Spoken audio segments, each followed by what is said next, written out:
Hello, আমি Payel. Welcome to my cake making video. আজকে আমি তোমাদের সাথে শেয়ার করব একটা ছোট্ট বেন্টো কেকের ডিজাইন। আর এই কেকটা অর্ডার দিয়েছিল আমার একটা ক্লাসমেট তার মায়ের জন্য, তার মায়ের বার্থডের জন্য। বেশ কিছুদিন অসুস্থ থাকার জন্য আমি সেভাবে কোনো অর্ডারই নিতে পারিনি আর ভিডিও করতে পারিনি। তবে সেদিন হঠাৎ করে আমার এই ক্লাসমেট অর্ডার দেয়, তাকে আমি না করতে পারিনি। তাই আমি অর্ডারটা নিয়েও নিয়েছি আর কোনো রকমই ভিডিওটা তোমাদের সাথে শেয়ার করছি।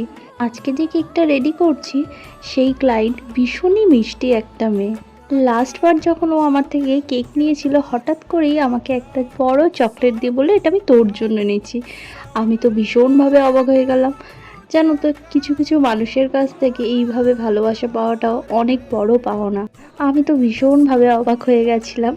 যাই হোক, আমার ছোটোবেলার ফ্রেন্ড হয়, তো ওই জন্যই আমি বানাচ্ছি। ওকে আমি তার জন্যই না করতে পারিনি, শরীর খারাপ থাকার পরেও আমি অর্ডারটা নিয়েছি। এই কেকে যে ডিজাইনটা করছি এটাও আমি প্রথমবার করছি। আমার করতে ভীষণই ভয় লাগছিল, কারণ চকলেট দিয়ে যে কোনো নাম লেখা বা ডেকোরেশন করাটা একটু টাফ হয়। লিখতে লিখতে আমার হাত রীতিমতো কাঁপছিলই, বাট ঠিক আছে, তারপর করতে করতে ঠিক হয়ে গেছে। চকলেটটা যদি ঠিকঠাকভাবে মেল্ট হয় তাহলে একদম প্রপারভাবেই করা যায় এটা। দেন তার সাথে আমি কিছু ব্রাউনিও বানিয়েছিলাম ওকে দেওয়ার জন্য, যেটা আমি তোমাদের সাথে নেক্সট পার্টে শেয়ার করব। লাস্টে আমি কিছু স্প্রিঙ্কেল অ্যাড করে দিলাম, এটা ছিল না যদিও বা, তাও অ্যাড করে দিলাম। তোমাদের কেমন লাগলো জানিও। বাই।